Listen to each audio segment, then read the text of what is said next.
गौर कथा करना चाहता हूँ फॉर अ चेंज।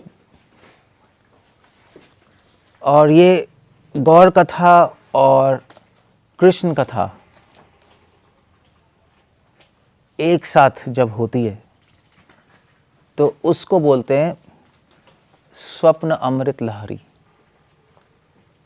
विश्वनाथ चक्रवर्ती ठाकुर ने एक किताब लिखी है स्तवा अमृत लहरी। उसमें ये उन्होंने एक सॉन्ग लिखा है श्री स्वप्न विलास अमृता अष्टकम। और इस जो तो ये जो आपकी कविता है या जो कविता है, स्तोत्र है, स्तव है, जो भी है, इसमें विश्वनाथ चक्रवर्ती ठाकुर ने कृष्ण कथा और गौर कथा का मिश्रण किया है, दोनों को मिला दिया है।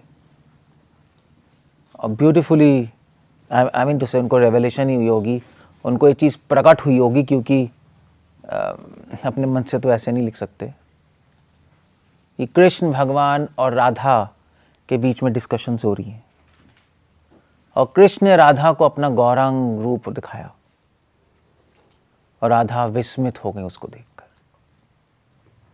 तो ये सीन है इसमें स्वप्न विलास अमृत अष्टकम। स्वप्न मतलब ड्रीम, श्री मतलब राधा, श्री स्वप्न विलास, श्री मतलब राधा, स्वप्न मतलब ड्रीम, विलास मतलब होता है पास टाइम, अमृत मतलब होता है नेक्टर। श्रीमती राधा रानी को सपना आया, एक कृष्ण के साथ ही थी वो, और उस सपने में उन्होंने कुछ देखा और वो देखकर भ्रमित हो गई, बिविल्डर्ड हो गई। ब्यूटीफुल अष्टकम है स्वप्न विलास अमृत। विश्वनाथ ठाकुर लिख रहे हैं यहाँ पर कि इसके आखिरी श्लोक में इसकी फलश्रुति लिख रहे हैं कि ये जो पढ़ेगा रोज़ स्वप्न विलास अमृत, सिर्फ पढ़ेगा ही नहीं, इसमें मनन करेगा, इसको पिबेत यस्य स्वप्न अमृतम, इसको पिएगा, इस स्वप्न विलास अमृत को, मतलब रैलिश करेगा इसको। इदम अहो चित्त मधुपा, और अपने हृदय में हमेशा रखेगा इसको। अगर कोई ऐसा करता है ससंदेह स्वप्नात् त्वरितम, वो बहुत जल्दी इस संसार के स्वप्न से जाग जाएगा। दैट्स फलश्रुति। नहीं, अगर उस सपने पे ध्यान करोगे तो इस सपने से बाहर आ जाओगे, जाग जाओगे। यह जागृति सुमति, सुमति मतलब होता है इंटेलिजेंट मैन। कोई सुमति, कोई इंटेलिजेंट व्यक्ति, कोई वाइज, जिसको साधु संग मिल चुका है, जिसको पता है गौरंग महाप्रभु कौन है, जिसको पता है कृष्ण कथा क्या है, अगर वो इस पे ध्यान करेगा सपने पे, तो इस संसार के सपने से बाहर आ जाएगा। अवाप्तस चैतन्यम प्रणय जलधौ खेलति यतौ, और प्रणय जलधौ, प्रणय मतलब होता है प्रेम, प्रेम के सागर में डूब जाएगा। अवाप्तस चैतन्य, चैतन्य महाप्रभु को प्राप्त करेगा। भृशाम धत्ते तस्मिन् अतुल करुणाम कुंज नृपति, कुंज नृपति, और कुंज नृपति कौन है? कुंज के राजा कौन है? कृष्ण। और कृष्ण भगवान की अतुल करुणाम, अतुल करुणा, महान करुणा को प्राप्त करेगा। भृशम धत्ते तस्मिन्, उस पे भगवान कृष्ण की कृपा अचानक से आ जाएगी। भृशम दत्ते, भृशम मतलब अचानक से भगवान कृष्ण की कृपा आ जाएगी। मतलब विश्वनाथ ठाकुर लिख रहे हैं, अगर कोई चैतन्य महाप्रभु के पास टाइम्स पे मेडिटेट करता है तो कृष्ण को सोचना नहीं पड़ता, कृष्ण अचानक से अपनी पूर्ण कृपा दे देते बिना सोचे समझे। दैट्स इस तरह से वो कृष्ण कथा और गौर कथा को साथ में लेके आ रहे हैं। इनफैक्ट ये मैं सुन रहा था, पढ़ रहा था, जो भी है, गजेंद्र मोक्ष मतलब बहुत इंपॉर्टेंट है, तभी भागवतम में है। ऑल्दो गजेंद्र मोक्ष जो है वो ऑफ कोर्स ऐसा लगता नहीं कि भागवतम का पार्ट है, क्योंकि गजेंद्र स्तुति आप पढ़ोगे तो बहुत ही एक एब्स्ट्रैक्ट है, स्पेसिफिक नहीं है। गजेंद्र जो प्रेयर कर रहे हैं, क्या कर रहे हैं? क्या है पहला श्लोक? मैं तो भूल गया, मैं पहले बोलता था। ओम नमो भगवते तस्मई, तस्मई, ओम नमो भगवते वासुदेवाय नहीं है, ओम नमो भगवते तस्मई, मैं उसको प्रणाम करता हूं। उसको कौन? तो गजेंद्र जी ने प्रणाम किया, मैं उसको, गजेंद्र जी फंसे हुए थे क्रोकोडाइल मगरमच्छ ने उनके पैर पकड़ा हुआ है और फिर कह रहे हैं मैं उसको प्रणाम करता हूँ, तो कोई आया ही नहीं बचाने। इंद्र ने सोचा किसको भाई उसको कर रहे हैं, अग्नि ने सोचा किसको, वरुण ने सोचा किसको, मतलब इट्स लाइक रैंडम। और फिर उन्होंने कहा कि कारण कारणम, मैं उसको करता हूँ जो कारणों के कारण है। तो वो तो कोई डेमीगॉड है ही नहीं, कोई भी नहीं आया। कारणों के कारण कौन है? विष्णु। और उस टाइम एक्चुअली क्या, उस टाइम जब गजेंद्र जी प्रेयर कर रहे थे तो वैकुंठ में क्या हो रहा था वो भागवत में नहीं है, वो जो आಳ್वार है वो एक्सप्लेन कर रहे हैं। वैकुंठ में कृष्ण विष्णु लक्ष्मी जी के साथ चेस खेल रहे थे।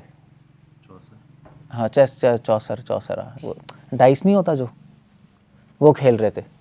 और जैसे ही गजेंद्र जी ने अपनी स्तुति खत्म की, विष्णु वहाँ से एकदम से, वो ने पाही पाही बोला, एकदम से वो वहाँ से उठे और भाग के आ गए बचाने के लिए। So that's idea. But Gajendra जो मोक्ष है, मैं इसलिए बता रहा हूँ क्योंकि गजेंद्र की जो स्तुति है, ऑल्दो भगवान विष्णु की तरफ डायरेक्टेड थी, अजीब सा लगता है क्योंकि गजेंद्र की स्तुति ऋग्वेद में है, उन्होंने खुद नहीं बनाई थी। पिछले जन्म में इंद्रदेव महाराज थे, उसमें उन्होंने ऋग्वेद की स्तुति लर्न की थी, वो ऑफर कर रहे हैं। इसलिए बहुत ही एक स्पेसिफिक नहीं है। वेद और उपनिषद में सब कुछ एक परोक्षवाद में बोला गया नहीं, तो ऐसी है। मगर पॉइंट ये है कि भृशम, इस वर्ड पे मैं बता रहा हूँ, भृशम दत्ते, कि विष्णु ने जैसे उनकी स्तुति सुनी एकदम से भाग के आ गए। और कुछ कमेंटेटर से कहते हैं कि उन्होंने मतलब उनके पीछे चप्पल भी छूट गई। लक्ष्मी जी कहती चप्पल तो पहन लीजिए, भाग गए। गरुड़ जी आए खड़े हुए और सीधा, और गरुड़ जी को बोल रहे थे जल्दी चलो। गरुड़ जी की स्पीड भी स्लो, गरुड़ जी की स्पीड लाइट से भी ज्यादा है, माइंड से भी ज्यादा है। गरुड़ जी कह रहे जल्दी चलो, मेरा भक्त पुकार रहा है, और गरुड़ जी की स्पीड स्लो थी, गरुड़ जी को छोड़ के चले गए आगे, विदाउट गरुड़ जी आए। इसको कहते हैं भृशम। अचानक से गजेंद्र जी पे कृपा आ गई, मतलब फुल मर्सी, खुद ही प्रकट हो गए। वो यहाँ पे कह रहे हैं कि जो चैतन्य महाप्रभु के पास टाइम पे मेडिटेट करता है, ये स्वप्न विलास अमृत पढ़ता है, उस पर अचानक से भगवान कृष्ण की कृपा पूर्ण आ जाती है। इनफैक्ट गजेंद्र जी की कथा जो है वो शरणागति के लिए बोली जाती है, नहीं कि इस तरह से भगवान की शरणागति लेनी चाहिए। सो ये इसकी फलश्रुति है स्वप्न विलास अमृत की। अब मैं ये पढ़ रहा हूँ, पहले तो आपको फल बताना पड़ेगा ना, उसके बिना तो कोई कुछ काम करता ही नहीं। मिलेगा क्या, हम मिले, ठीक है आप सुनेंगे सही से। So you have to hear nicely. फिर बेत इसको रैलिश करना होता है। सो क्या आप कह रहे हैं, क्या आया सपना राधा रानी को? प्रिय स्वप्ने दृष्टा सरित इंदु सुते व अत्र पुलिनम। सो प्रिय मतलब राधा, प्रिया और प्रिय। सो श्रीमती राधा रानी ने कृष्ण को बोला, एक्चुअली श्रीमती राधा रानी कृष्ण कहते हैं प्रिय। प्रिया मतलब राधा और प्रिय मतलब प्रिय किसी को भी कह सकते हैं, वो एक दूसरे को कह सकते हैं। तो कृष्ण कह रही हैं कि स्वप्ने दृष्टा, मैंने स्वप्न में देखा कुछ, और क्या देखा? सरित इंदु सुते वात्र पुलिनम, मैंने पुलिन देखा, यमुना पुलिन देखा। एक्चुअली हाँ, यमुना पुलिन देखा, और मैंने उस पुलिन में, यमुना के किनारे में, यथा वृंदारण्य, और वहां पे मैंने वृंदावन देखा, यमुना जी देखी। तो ऑफ कोर्स मतलब कृष्णा सोच रहे हैं ओके, राधा रानी ने यमुना जी के पुलिन में क्या रासलीला होती है, तो रासलीला देखी होगी सपने में। बट नो, नटना पटवस्तत्र बहवा, वहाँ पे बहुत सारा डांस हो रहा था। नटना पटवा, वहाँ पे बहुत सारे म्यूजिकल इंस्ट्रूमेंट्स बज रहे थे, जैसे मृदंग आदयम, मृदंग और म्यूजिकल इंस्ट्रूमेंट्स बज रहे थे, विविधम, और कई म्यूजिकल इंस्ट्रूमेंट्स बज रहे थे। यह कश्चित, मगर मैंने वहां पर आपको नहीं देखा। ये बहुत अजीब सी बात हो गई। यमुना जी के किनारे डांस हो रहा है, तो ऑफ कोर्स राधा कृष्णा सोच रहे मुझे ही देखा होगा, हमें ही देखा होगा हम दोनों को। तो राधा कह रही है आपको नहीं देखा मैंने। नो, इहा कश्चित द्विजमणि, मैंने एक द्विजमणि, मैंने एक ब्राह्मण को देखा। ब्राह्मण जो नाच रहा था वहाँ पे मृदंग बज रहे थे, करताल बज रहे थे, हारमोनियम था, चैतन्य महाप्रभु की लीला में कौन कौन से इंस्ट्रूमेंट्स बजते थे?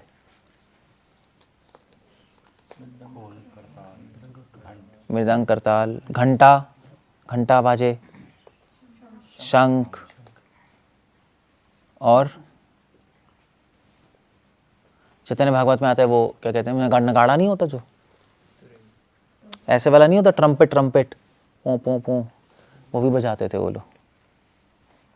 सो ये सारे इंस्ट्रूमेंट्स बजते थे, हैं क्या?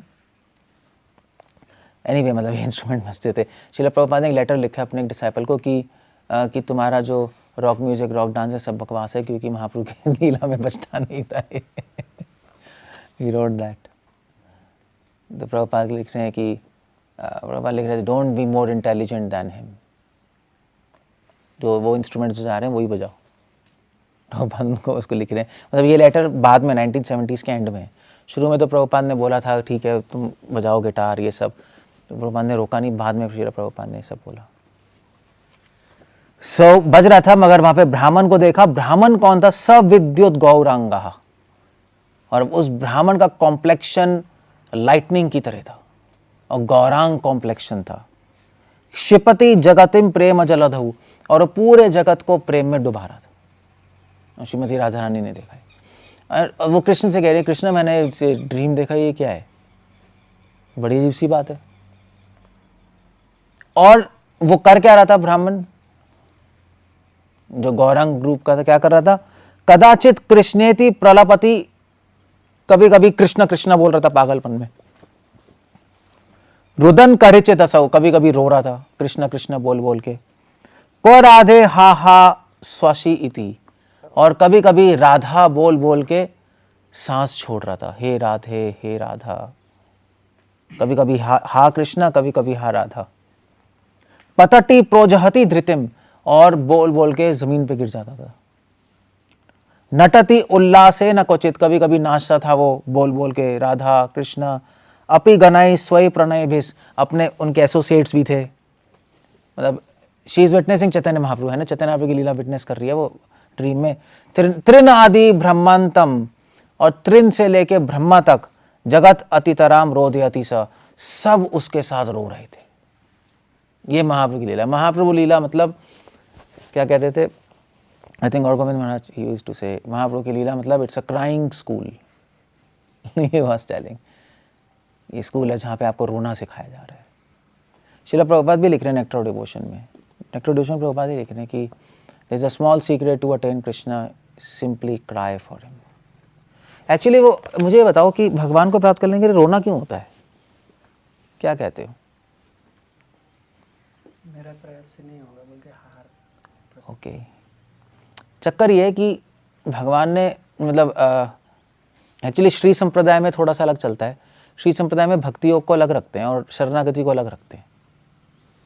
जैसे हमारे तो भक्ति योग शरणागति है ना, भक्ति शरणागति है, वहाँ पे थोड़ा अलग चलता है। और वो क्यों है मैं बताता हूँ। इसलिए क्योंकि फिर रामानुचार्य ने कहा भगवद्गीता में भक्ति योग है, कर्म योग है, ज्ञान योग है, मगर एंड में भगवान ने कहा सर्वधर्मान परित्यज्य मामेकम। एंड में भगवान ने कहा सारे धर्मों को त्याग के मेरी शरणागति ले लो। तो श्री संप्रदाय कहती है वेल सारे धर्मों को त्यागना मतलब जो भी मैंने पहले बताया सबको त्याग दो, कर्मयोग, ज्ञान योग और भक्ति योग, क्योंकि तीनों नहीं कर सकते। उनके हिसाब से भक्ति योग का मीनिंग अलग है, ये ध्यान में रखने वाली बात है। तीनों छोड़ दो और क्या करो, मेरी शरण ले लो। क्यों छोड़ दो? क्योंकि तीनों में जीवात्मा का प्रयास है भगवान को प्राप्त करने का। और मतलब भक्ति योग में तो चलो कर्मयोग ज्ञान योग से तो भगवान की प्राप्ति होती नहीं, फॉरगेट इट, भक्ति योग से होती है। और भक्ति योग में कृष्ण क्या बोला? यम यम वापि स्मरण भावम त्यजन्ते अन्ते कलेवरम तम तमेवैति कौन्तेय सदा तद्भाव भावितः। तो भाई जो आप मृत्यु के समय याद करोगे वही प्राप्त कर लोगे। अब प्रॉब्लम ये है ना कि मृत्यु के समय याद कैसे करें? भक्ति का लॉ है कि मृत्यु के समय आप कृष्ण को याद करोगे तो उनको प्राप्त करोगे। अब क्वेश्चन है, तो हो ही नहीं सकता, कैसे होगा? मृत्यु के समय जीते जागते ही नहीं हो रहा, होश आभास में, अब बीमारी में ही छूट जाती है माला, तो मृत्यु के समय क्या होने वाला है? इसीलिए अर्जुन ने कहा भाई पॉसिबल नहीं है। तो भगवान ने कहा फॉरगेट इट, चलो छोड़ो। सर्वधर्मान परित्यज्य मामेकम, मेरी शरण ले लो। यहाँ पे शरण का मतलब क्या है? यहाँ पे शरण का मतलब है कृष्णा मैं मुझसे नहीं होगा, दैट्स आइडिया। मैं जन्म मृत्यु को पार नहीं कर सकता, मैं मृत्यु के समय आपका स्मरण नहीं कर सकता, मुझसे जप अच्छी तरह नहीं हो रहा, मुझसे भक्ति अच्छी तरह नहीं हो रही। और ये सोच सोच के जीवात्मा रोता है। जब रोता है तो कृष्ण कहते हैं ठीक है तुमसे नहीं होता तो मैं कर दूंगा, फॉरगेट, ठीक है फाइन, ठीक है। और जब तक आप कहोगे मैं मुझसे हो सकता है तब तक ठीक है करो। इसको शरणागति कहते हैं। तभी तो हमारे सारे आचार्य कह रहे हैं कि क्या है, शक्ति बुद्धि ही ना आमी अति दीना, में शक्ति नहीं है, बुद्धि नहीं है, भक्ति नहीं है, कुछ भी नहीं है, भक्ति भी नहीं है, इसको शरणागति कहते हैं। इसलिए रामानुजाचार्य ने भक्ति योग को अलग कर दिया शरणागति से। ऑल्दो मतलब रस विचार में, तत्व विचार में भक्ति योग शरणागति एक ही है। तत्व विचार में भक्ति तो शरणागति है और शरणागति तो भक्ति है। जीवा गोस्वामी ने भक्ति संदर्भ में लिखा है कि शरणागति भक्ति का द्वार है, क्लियरली लिख रहे हैं वो, भक्ति अंक, भक्ति का द्वार है, गेट है। ठीक है, तत्व विचार, रस विचार में अलग है। रस विचार में भक्ति शरणागति अलग हो गई, क्योंकि सारे आचार्य कह रहे हैं मुझसे भक्ति नहीं हो रही, यही कह रहे हैं ना, मैं भक्ति नहीं कर पा रहा, भगवान मेरी रक्षा कीजिए। सो आई थिंक श्री संप्रदाय ने जो भक्ति को अलग रखा है, मुझे लग रहा है कि वो रस विचार से अलग रख दिया, and they just put it अलग। वो इसलिए रखा है अलग क्योंकि ये बताने के लिए भी, देखो तुम्हें भक्ति कर रहे हो मगर भक्ति का अहंकार छोड़ना पड़ेगा। एक्चुअली भगवान की शरण लेनी पड़ेगी, to weep Krishna please protect me, और कोई तरीका नहीं है, कोई तरीका नहीं है इसका, इज नो अदर वे। इसको शरणागति कहते हैं, क्राइंग स्कूल। जब तक आप रोगे नहीं तब तक भगवान प्राप्त नहीं होंगे। तो प्रयास करने के बाद ही पता लगेगा ना। और रोगे कैसे, रोना कैसे आएगा? रोना आएगा जब आप कोशिश करते रहोगे, फेल होते रहोगे, आपका अहंकार टूट जाएगा और फिर रोना आएगा, कृष्णा नहीं हो सकता, आप ही हैं। सो एक एंगल में जीव आत्मा जो प्रयास करता है भगवान को प्राप्त करने का, वो अहंकारी है, if you really think about it.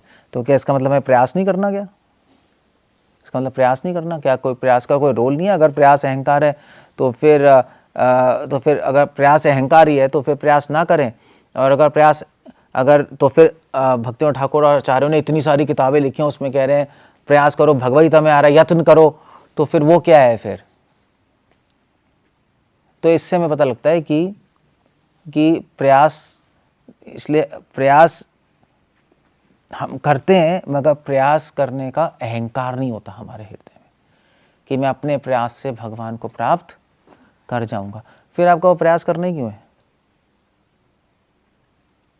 मतलब अहंकार नहीं होता मैं अपने प्रयास से प्राप्त कर जाऊंगा, मगर फिर भी प्रयास करना है क्योंकि प्रयास से प्राप्त एक्चुअली कर जाते हैं। मतलब ये तो सब घूम जाएगा। सो अहंकार नहीं होता, प्रयास से प्राप्त कर सकते हैं। अहंकार ही नहीं, असली में ही नहीं कर सकते अपने प्रयास से प्राप्त भगवान को, असली में नहीं कर सकते, फिर प्रयास करना ही क्यों है? क्या कहते हो? भगवान को बहाना मिलता है ना कृपा करने के लिए, किसको करें जो प्रयास करें। या प्रयास इसलिए करते हैं क्योंकि भगवान को बहुत अच्छा लगता है, he likes that, he enjoys that. जब बच्चा चलने की कोशिश करता है तो मम्मी पापा को बहुत मज़ा आता है, नहीं? उनको बड़ा मज़ा आता है। और प्रयास हम इसलिए भी करते हैं क्योंकि हमारा एक लव का एक्सप्रेशन है, भगवान इतना सब कुछ कर रहे हैं तो हम उनके लिए कुछ करें, बस ये प्रयास है हमारा, और कुछ नहीं है। उनको थोड़ा सा आनंद देने का प्रयास है, उनको प्राप्त करने का प्रयास नहीं है, आनंद देने का प्रयास है। प्राप्त तो भगवान अपने आप को कराएंगे जब आप रोगे, जब कृष्णा मुझे चाहिए, जब आप उनको आनंद दोगे तो उनको प्राप्त करने की इच्छा आएगी, फिर रोगे। So that's the idea there. तो यहाँ पर जो इस दूसरे श्लोक में अतितराम रोदयति सह, सब रो रहे हैं चैतन्य महाप्रभु के साथ। घास भी रो रहे हैं, ब्रह्मा जी भी रो रही है, चैतन्य महाप्रभु भी रो रहे हैं, पूरा ब्रह्मांड रो रहा है। और वो क्या है सॉन्ग, लोचन दास ठाकुर कह रहे हैं, हम पढ़ते थे मरु है,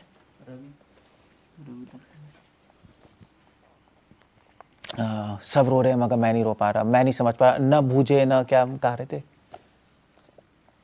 कौन किसका, लोचन दास ठाकुर का था, किसका था या ओ नहीं तो हाँ गोविंद दास अपने गाने में गा रहे हैं कि सब रो रहे हैं मगर ना बूझे, मुझे समझ ही नहीं आ रहा क्यों रो रहे हैं, और मुझे भी रोना नहीं आ रहा, तो इससे अच्छा मैं मरी जाऊं। अपने सॉन्ग में गाया था, अपने सॉन्ग में लिख रहे हैं वो Govind Das. That's how it goes, he is saying let me die, मुझे समझ ही नहीं आ रहा क्यों रो रहे हैं, और मेरा हार्ट तो रो ही नहीं रहा, पत्थर का बना पड़ा है। एक्चुअली ये एविडेंस है कि हम अहंकारी हैं, क्योंकि हमारे आंखों में आंसू नहीं आ रहे भगवान का नाम लेकर। इसलिए कभी भी आप भूल जाओ ना कि आपको लगे कि आप दीन हो, एक्चुअली झूठ है, वो नहीं है हम दीन। ठीक है, एक्सटर्नल थोड़ा बहुत हो सकते हैं, एक्सटर्नल लेवल पे, सुपरफिशियल लेवल पे, अंदर डीप कोर लेवल पे हम दीन नहीं है, क्योंकि दीन हो गए तो सीधा रोना है, और उसी पे भगवान कृपा करते हैं, दीन हीने रजन। सो जो भगवान कह रहे हैं त्रिनादपि सुनीचेना, त्रिनादपि सुनीचेना का मतलब ये रोना, दैट्स ऑल, उससे कम नहीं है। तभी तो भगवान कह रहे हैं, कृष्णा कह रहे हैं कि डिवोटी कह रहे हैं भगवान आपको क्या चाहिए, कृष्णा कह रहे हैं मुझे तुम्हारे आंसू चाहिए। सुभाष चंद्र बोस क्या कहते हैं, मुझे तुम्हारा खून चाहिए। और वो क्या कहते थे, गब्बर सिंह अपने ठाकुर अपने हाथ दे दे भक्ति संता कहते थे कि अपने कान दे दो मुझे, मैं उसमें बोलता रहूंगा। कृष्ण चैतन्य वो कह रहे हैं मुझे तुम्हारे आंसू चाहिए। अब पूरी साधना, पूरा जो भी है उस पॉइंट के लिए जब हमारे आंखों से आंसू आ जाए, जिस दिन आ गया आप परफेक्शन की पहली सीढ़ी पे पहुंच गए, कहीं ना किसी लेवल तक पहुंच गए हो। So that's अतितराम रोदयति। सो राधा ने ये देखा, राधा ने देखा कि वो जो ब्राह्मण है, गौरंग महाब्राह्मण, वो कभी रो रहा, कभी कृष्णा बोल रहा है, कभी राधा बोल रहा है, और बोलते बोलते रो रहे हैं, गिर रहे हैं, नाच रहे हैं। कौन सा श्लोक है ये भागवतम का? 11.11वां स्कंद, दूसरा अध्याय, 42 है 48 है 42 11वां स्कंद दूसरा अध्याय 42 श्लोक। एवं प्रिय एवं व्रतः स्वप्रिय नाम कीर्तया जातानुरागो उतचित्त उच्चहि हसति अथ रोदति रौति नित्यति,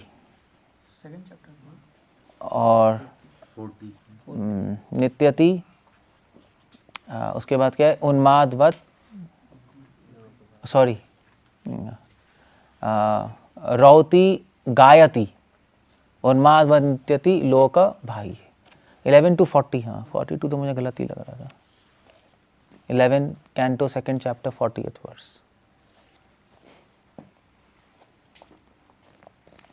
ओके, सो ये श्लोक है। कभी डिवोटी हंसता है, कभी रोता है, कभी गुस्सा होता है, कभी नाचता है, कभी पागलों की तरह गाता रहता है। रैंडम इमोशंस हैं उसके, आउट ऑफ कंट्रोल है वो। बट दैट्स व्हाट, वही श्लोक, वही महाप्रभु के साथ हो रहा है सब।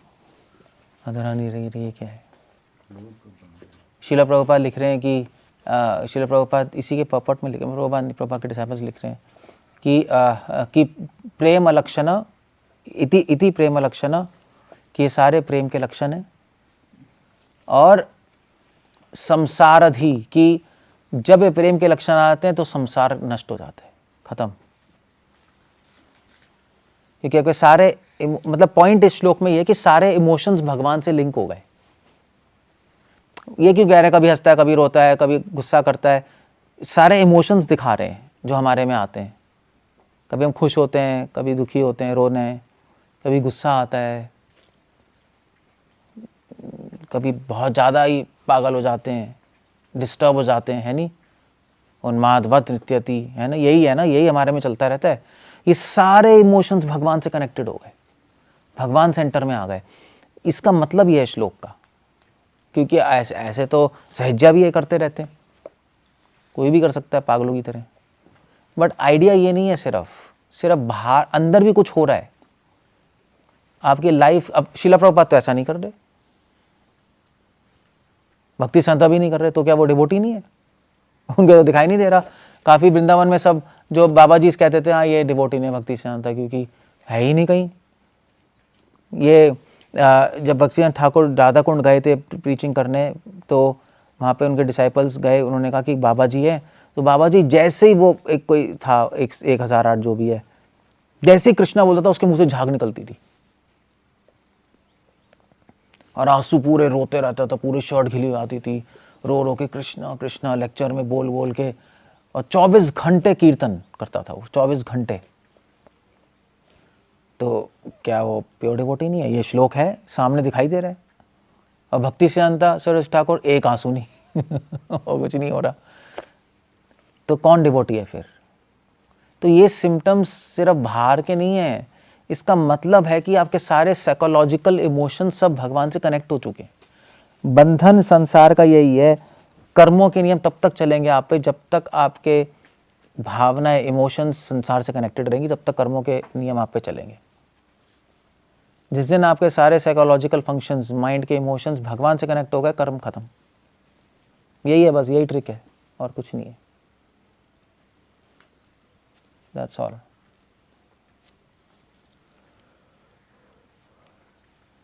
So only कृष्णा सेंटर में। वो हंस रहा है तब भी कृष्ण के लिए, रो रहा है तब भी कृष्ण के लिए, गुस्सा कर रहा है तब भी कृष्ण के लिए, नाच रहा है तब भी कृष्ण के लिए, डिस्टर्ब हो रहा है तब भी कृष्ण के लिए। That's all. इसको कहते हैं हायर टेस्ट, इसी को बोलते हैं हायर टेस्ट। सो महाप्रभु ने नहीं दिखाया पागल बन जाओ, महाप्रभु एक मैसेज दे रहे हैं अपने इस एक्सटेटिकल सिम्टम से, प्रेम के लक्षणों से। प्रेम प्राप्त करने के बाद संसार कैसे क्षय हो जाएगा? क्योंकि अटैचमेंट टूट जाएंगी। अटैचमेंट क्यों टूट जाएंगी? क्योंकि आपके सारे इमोशन, साइकोलॉजिकल इमोशन सब डिस्कनेक्ट हो गए यहाँ से। आपका एक भी भावना इस संसार से जुड़ी रहेगी, आपको वापस आना पड़ेगा। एक भी भावना जुड़ी रही यहाँ पर, आपने कहा यार वो लोग बड़े अच्छे हैं, सॉरी वापस आ जाओ अच्छे लोगों के साथ या वो लोग गंदे हैं, ओके वापस आना पड़ेगा। No, that's the idea there. Mahaprabhu ये दिखा रहे हैं अपनी लीला से। तभी तो भक्तिनाथ ठाकुर कहते थे कि महाप्रभु कोई डांस करना थोड़े ना सिखा रहे हैं, जैसे करते नहीं डिवोटीज, डांस स्टेप्स नहीं सीखते रहते, कभी इधर जा रहे नहीं, कभी इधर जा रहे और टांग इधर फेंक रहे हैं उधर फेंक रहे। आप क्या सिखाते होंगे? नहीं सिखाते। कोई डांस क्लास थोड़े ना कौन है, कोई चैतन्य महाप्रभु की डांस सिखाना है, वो तो कोई भी सिखाते। महाप्रभु का डांस एक रेवोल्यूशन है, भक्तिनाथ ठाकुर कह रहे थे।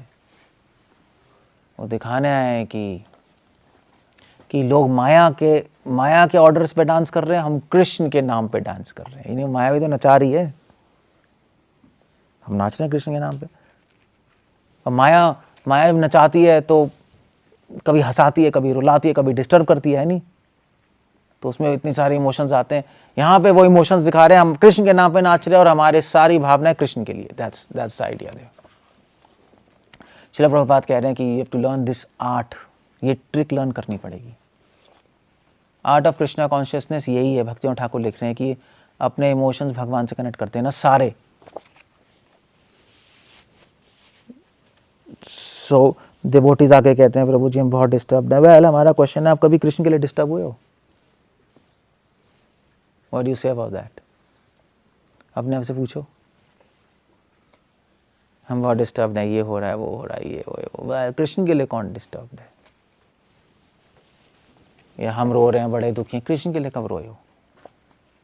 सो आपकी सिर्फ हंसी कनेक्टेड है भगवान से, वो भी 20%, समझे? बस वही कनेक्टेड है, हंसी। और कृष्ण को देख के मजा आता है, बाकी सब इमोशन संसार से कनेक्टेड है। दैट्स इट, वो है नहीं वहां, कुछ भी नहीं है। सो महाप्रभु ने दिखाया तो राधा रानी देख के बहुत चकित हो गई। और फिर राधा रानी कह रही है कि मैंने देखा मगर मैं समझ नहीं पा रही क्या हो रहा है।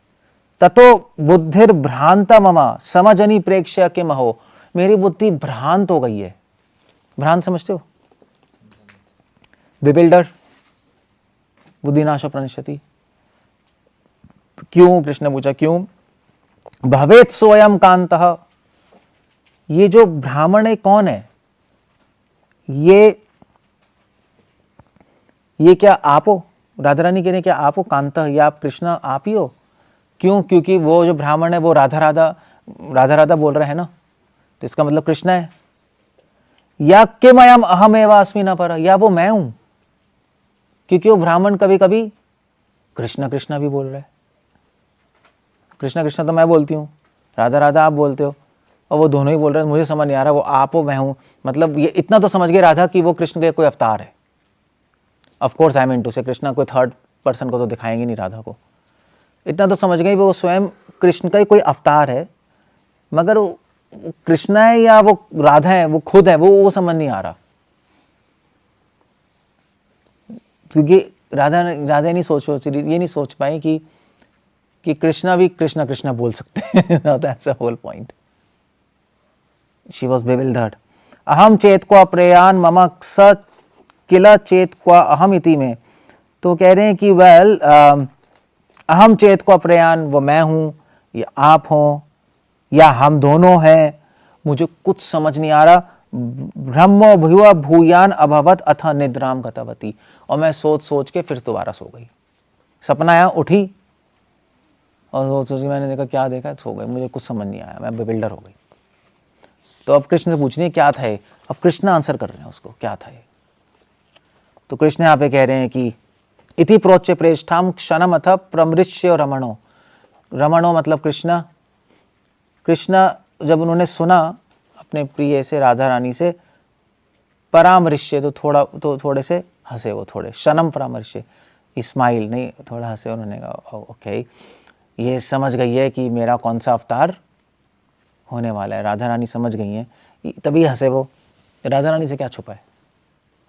हसन आकुतज्ञम, थोड़ा हंसे, और कस्तूब मनिम, और कस्तूब मनी समझ गई कृष्णा क्या सोच रहे हैं। इसी स्पिरिचुअल वर्ल्ड में सब कनेक्टेड हैं, सब सोच सकते हैं, मतलब एक ना, मतलब स्पिरिचुअल वर्ल्ड में आपका टेलीपैथी चलती है, वो कुछ बोलने की जरूरत नहीं है।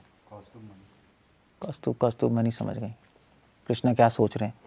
तथा दीप्तिम, कौस्तुभ मणि चमकने लगी एकदम से। और तेना सपदी स यथा दृष्टम एवं, कौस्तुभ मणि ने दिखाया, कौस्तुभ मणि के अंदर राधा देखने लगी क्या है। और कौस्तुभ मणि ने विलासनम लक्ष्मम स्थिरचर गणै सर्वम अभवत, भगवान के सारे अवतार दिखाने लगा कौस्तुभ मणि। अंदर मतलब राम का अवतार और वामन मत्स्य, सारे अवतार दिखाने लगा, और सारा ब्रह्मांड देखने लगा श्रीमती राधा रानी को वहां पे। और चैतन्य महाप्रभु भी दिखाई दिए, कृष्णा कृष्णा राधा राधा बोलते हुए। तो कृष्ण भगवान ने बोला राधा से, कथम विप्रो विस्मापितुम, उन्होंने कहा कि राधा तुम इतना मोहित क्यों हो रही हो, तुम्हें सपना देख के इतना मोहित क्यों हुई। क्योंकि मतलब मुझे तो समझ नहीं आ रहा, क्योंकि तुमने कितने सारे अवतारों को देखा है, कौस्तुभ मणि में भी देखा, अभी राम के अवतार और वराह अवतार, मत्स्य अवतार, ये भी एक अवतार है।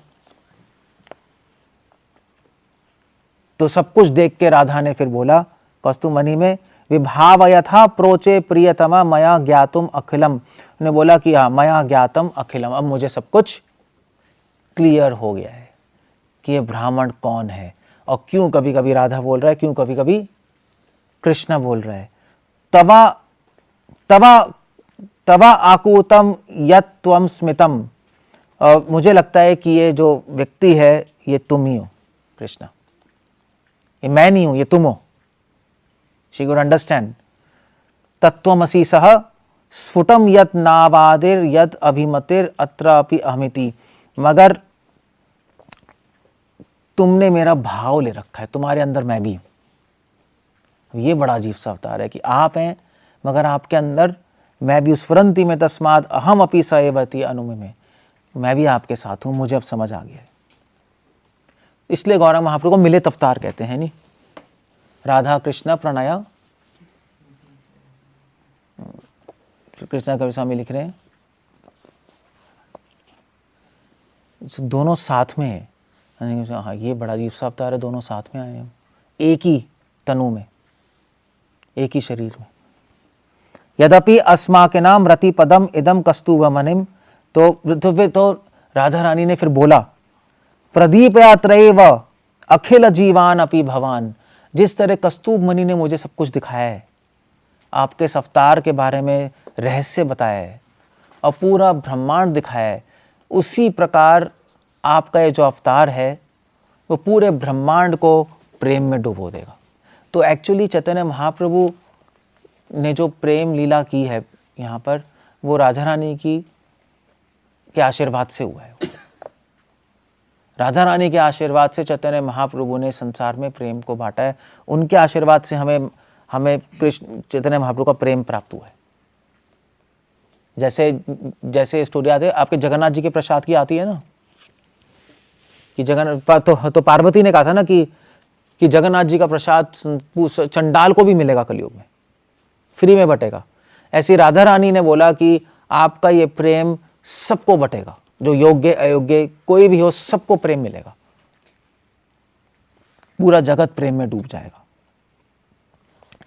सो महाप्रभु ने जो प्रेम लक्षण प्रकट किए हैं, जो प्रेम बांटा है, प्रेम अवतार हैं, वो उस सारी लीलाओं में राधा की ब्लेसिंग्स हैं।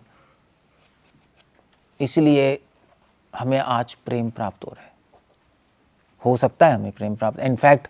इनफैक्ट प्रबोधानंद सरस्वती ने चैतन्य चंद्रामृत के 4थे श्लोक में लिखा है, ब्यूटीफुल वर्स है, 4th वर्स, दृष्ट स्पृष्ट, कि चैतन्य महाप्रभु को देखने मात्र से, तो कोई कहेगा भी हम तो नहीं देख सकते, नहीं सही, सबसे पहले स्पृष्ट, छूने मात्र से, कहेगा हम छुएं कैसे, तो दृष्ट, देखने मात्र से, तो उन्होंने कहा देख भी नहीं सकते, अब हम कैसे देखें अब, तो उन्होंने कहा छोड़ो, समस्मरणम, अगर आप गाढ़ तरीके से स्मरण कर लो उनका, तो उन्होंने कहा स्मरण भी नहीं होता, उन्होंने कहा वो भी छोड़ दो, नमस्कारम, अगर कोई केवल प्रणाम ही कर ले उनको दूर से, बस अपने मन में ही, तो प्रबोधानंद सरस्वती कहते हैं कि महाप्रभु उसको भृशम बना रहे, इमीडिएटली प्रेम दे देंगे उसको। ये महाप्रभु का अवतार है। मतलब तो ज़रूरी नहीं है कि आपको उनके दर्शन करने हैं तब प्रेम मिलेगा। आप अगर अभी भी बैठ के भगवान का स्मरण कर लो और उनको प्रणाम करो, उनके टीचिंग्स को फॉलो करो, कोशिश करोगे, आपको प्रेम मिल सकता है। प्रबोधानंद सरस्वती की ब्लेसिंग्स हैं। प्रबोधानंद सरस्वती झूठ तो बोल नहीं रहे, मतलब कोई फट्टे तो मार नहीं रहे, he is not doing that. Radha Rani की ब्लेसिंग्स हैं। इस मूवमेंट को प्रबोधानंद सरस्वती, राधा रानी, सबकी ब्लेसिंग्स हैं। विश्वनाथ चक्रवर्ती ठाकुर की ब्लेसिंग्स मिल गई अब तो, उन्होंने स्वप्न विलास अमृत लिख दिया। तो इस मूवमेंट में सारे आचार्यों की ब्लेसिंग्स हैं, इंक्लूडिंग राधा रानी। सो अगर पिछले प्रभुपाद कहते थे तभी take this movement seriously, Prabhupada ने बोला है take this movement seriously and perfect your life. प्रेम मिल सकता है आपको, जो कि आचंडाल अपाम, जो कि ब्रह्मा जी को भी दुर्लभ है, दुर्लभ प्रेम, ब्रह्मार दुर्लभ प्रेम, सबाकार जाचे। सो यद उत्तम गर्गे न, तो फिर श्रीमती राधा रानी ने कहा हाँ एक्चुअली गर्ग मुनि ने सही कहा है, मुझे समझ आ गया। व्रजपति समक्षम श्रुति वद भवेत पीतो वर्णा। गर्ग मुनि ने प्रिडिक्शन की थी कि जब नाम संस्कार करने आए थे कि इस बच्चे के 4 अवतार हुए, एक पीत वर्ण भी हुआ है। तो राधा रानी ने कहा हाँ ठीक है क्वचित अपी तवैत न ही मृषा, ये जो पीत अवतार, ये गौरंग अवतार, ये मुझे समझ आ गया। मैंने सेट ही नहीं हो रहा येलो अवतार कौन है, कोई नहीं है। सुवर्ण वर्ण है मांगो, ये वही है ये। अतः स्वप्न सत्य, इसलिए मुझे लगता है कि मेरा स्वप्न सत्य है। मुझे ऐसी नहीं कोई भ्रांति हुई थी, मैं तो डर गई थी, पता नहीं क्या देख लिया मैंने, पता नहीं कहाँ क्या हो गया, और ये मेरा सत्य है। और मुझे लगता है मेरे को जो अनुभूति हुई है वो रितम है, वो रितम मतलब अकाट सत्य है, और ये होगा, कुछ हो रहा है इसमें। So like that. और उसके बाद फलश्रुति है, दैट्स इट। सो ये स्वप्न विलास अमृत है, जाके पढ़ना है एक बार। अगर भी तो चलो कोई नहीं, अंडरस्टैंडिंग ज़्यादा इंपॉर्टेंट है। इट्स अ ब्यूटीफुल कृष्ण कथा, गौर कथा साथ में देखा आपने, इट्स ऑल टुगेदर। ओके, कुछ पूछना है, कुछ कहना है? हरे कृष्णा, गौरंग महाप्रभु की जय।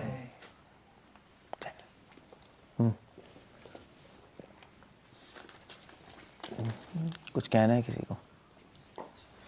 तो ये कहते हैं कि बार बार चैतन्य महाप्रभु की कृपा से ही हमको कृष्ण लीला समझ में आता है, इसका कारण इसको कैसे समझे? ये चैतन्य महाप्रभु का वो क्या है, चैतन्य सिद्धांत, चैतन्य महाप्रभु के सिद्धांत पे अगर हम मेडिटेट करेंगे तो हृदय पावे चमत्कार। तो महाप्रभु ने जो हमें सिद्धांत दिया है, अगर हम उसको समझेंगे और जो प्रोसेस दिया उसको प्रैक्टिस करेंगे तो बहुत इजीली भगवान के प्रेम को प्राप्त कर जाएंगे। इसको ऐसे समझेंगे। अदरवाइज अगर महाप्रभु नहीं होते तो हमारे पास प्रोसेस ही नहीं है भगवान को अचीव करने का। कोई फिलॉसफी नहीं, कोई अंडरस्टैंडिंग नहीं है। इसलिए महाप्रभु के थ्रू ही हम जा सकते हैं, अदरवाइज नहीं आ सकते। कोई चैतन्य महाप्रभु के प्रोसेस में नहीं है, बाहर से अगर कोई वो नहीं प्राप्त कर सकता, प्रेम प्राप्त नहीं कर सकता। कृष्ण प्रेम जिस तरह से, मतलब कृष्ण प्रेम जो माधुर्यान्वित है वो नहीं प्राप्त कर सकता, असंभव है। गोलोक का रस नहीं प्राप्त कर सकता। हाँ, वैकुंठ द्वारका वो ठीक है, आप कृष्ण प्रेम प्राप्त कर सकते हो, बट फिर द्वारका और मथुरा एंड अप करोगे, गोलोक नहीं हो सकता। ये हटाना पड़ेगा माइक, आवाज आ जाएगी उनकी। अच्छा, प्रभु जी, रामानुजाचार्य ने भक्ति और शरणागति को अलग कैसे किया? क्योंकि भक्ति का ही पार्ट है ना शरणागति भी। रामानुचार्य के सिस्टम में भक्ति योग अलग है। रामानुचार्य के सिस्टम में भक्ति योग मतलब भगवान पे ध्यान लगाना, वो भक्ति योग है, भगवान पे ध्यान लगाना विद इमोशंस। और शरणागति है नाम कीर्तन और श्रवणम। तो उन्होंने थोड़ा सिस्टम अलग कर दिया बस, दैट्स ऑल। हमें क्या लेना देना, ध्यान लगाएंगे बैठ के।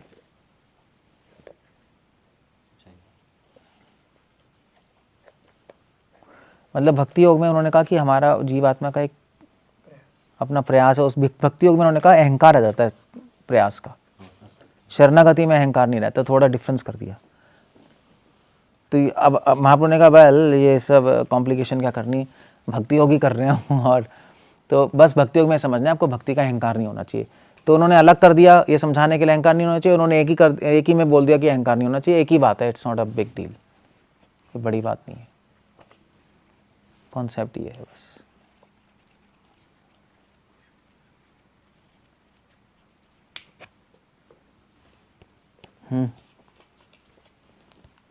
कुछ कहना है?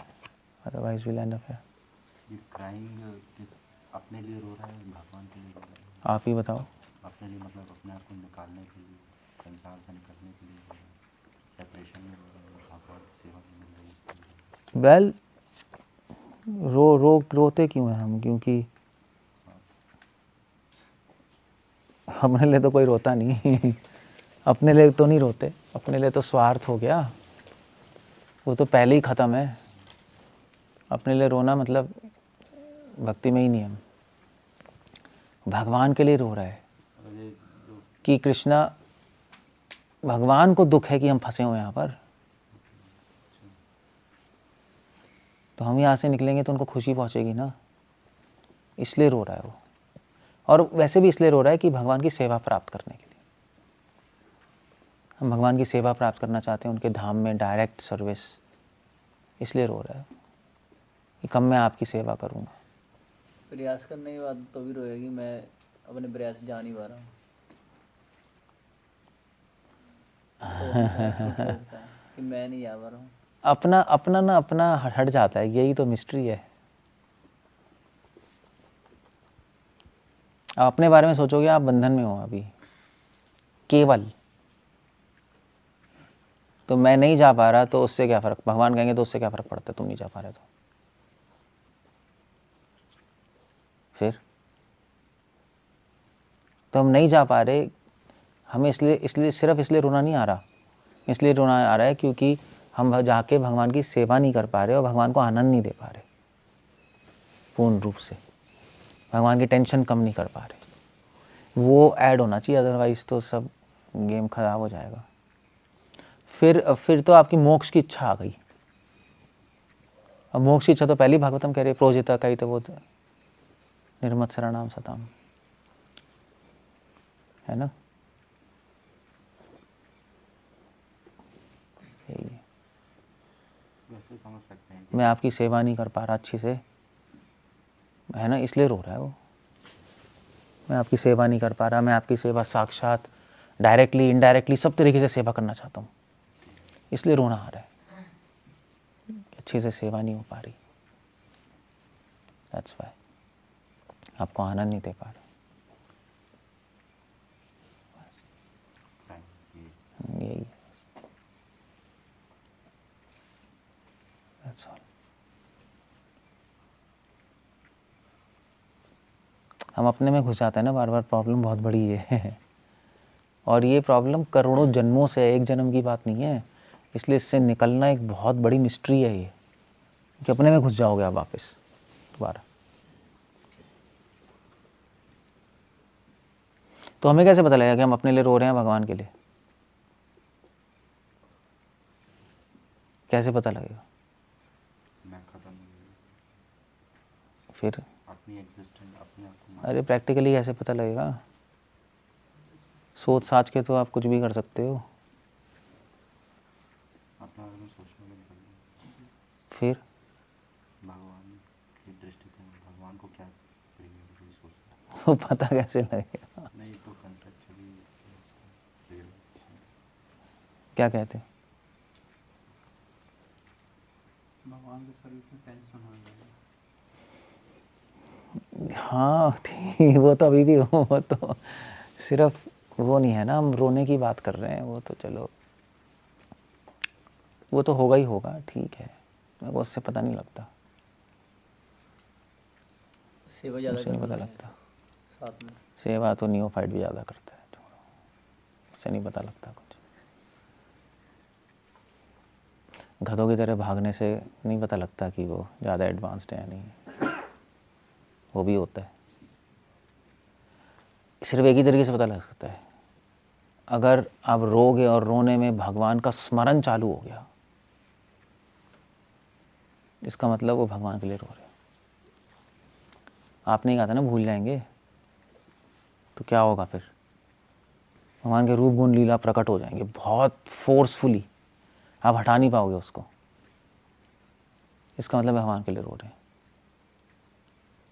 अपने लिए रोएंगे तो भगवान का स्मरण नहीं आएगा उसमें, लीलाओं का और रूप गुण का, इसका मतलब अपने लिए रो रहे हैं, या मिक्स्ड है कहीं, वैसे ही होगा।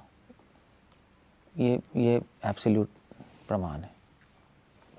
सहजियों को स्मरण आता है मगर हंसते हुए आता है, वो खुश हो रहे होते हैं और उनको आ रहा होता है, हमारा रोते रोते आएगा स्मरण, ये अलग चीज़ है।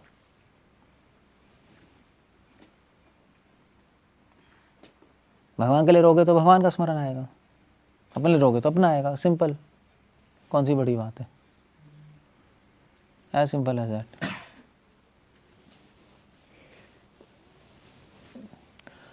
ओके, सो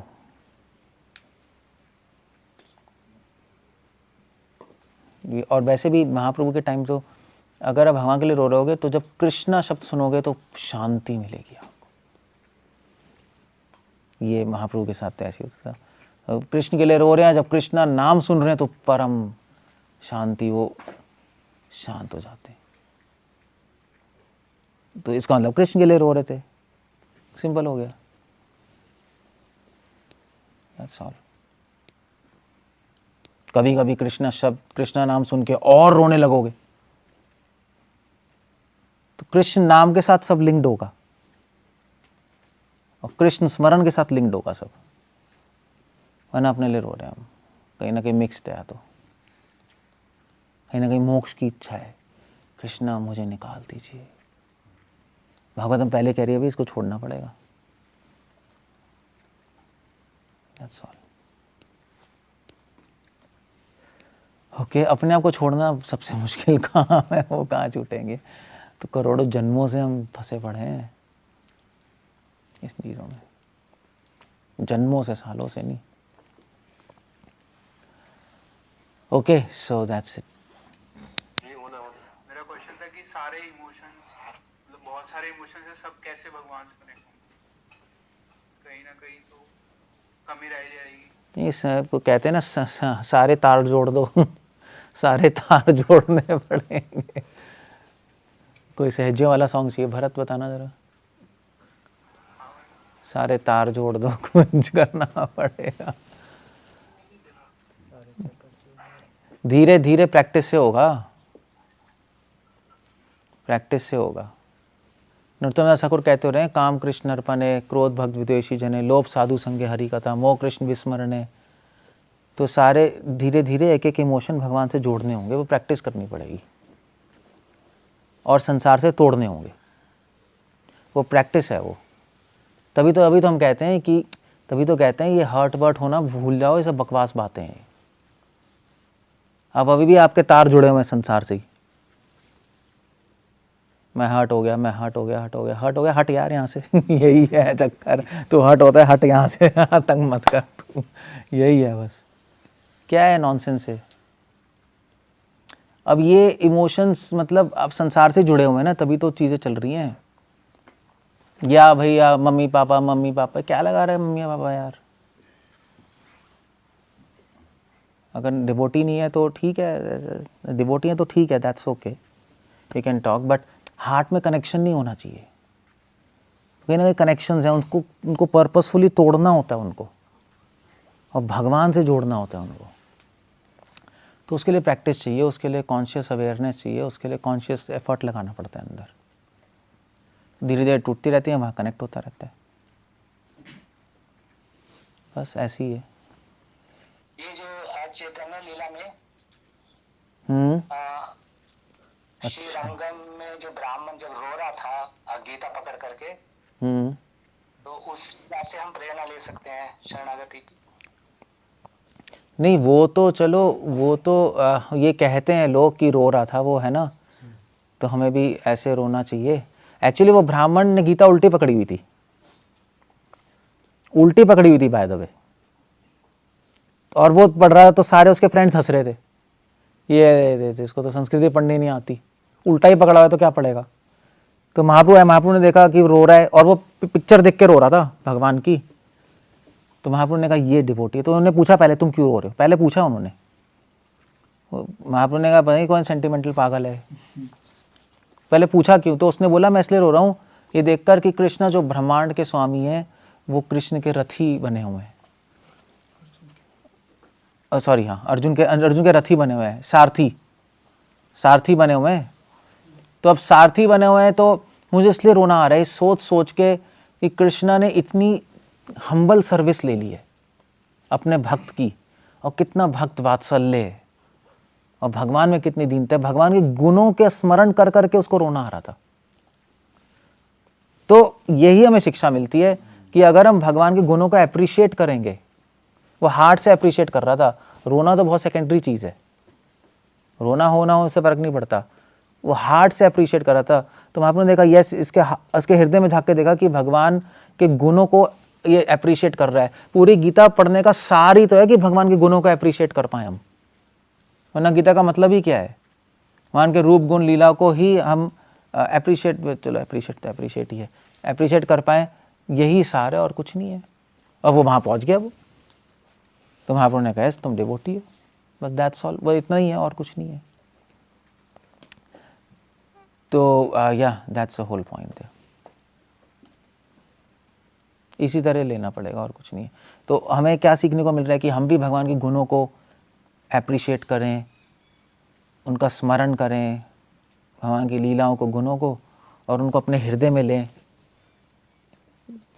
वो हो जाएगा तो बस तुम्हारी लाइफ परफेक्ट हो जाएगी। इस तरह लेना है। मगर डिवोटीज बिल्कुल उल्टा मतलब निकालते हैं कि देखो जिस तरह वो सरल व्यक्ति था, उसको पढ़ना लिखना नहीं आता था, यही कहते हैं ना, उसी तरह हमें भी सरल होना चाहिए। तो अगर ये तो कोई गलत अंडरस्टैंडिंग है। अगर ऐसी बात होती तो रूपा गोस्वामी को संदर्भ क्यों लिखने को बोलते? जीवा गोस्वामी को कहते हाँ भाई तू बैठ के रो, सनातन गोस्वामी को भी तुम भी रोना बैठ के बस 24 घंटे। वो ऐसा तो नहीं हो रहा। उनके थ्रू उन्होंने लिखवाई फिलॉसफी, जो भी किया, काम कराया। तो इस तरह से अंडरस्टैंड करेंगे और कोई अंडरस्टैंडिंग नहीं है।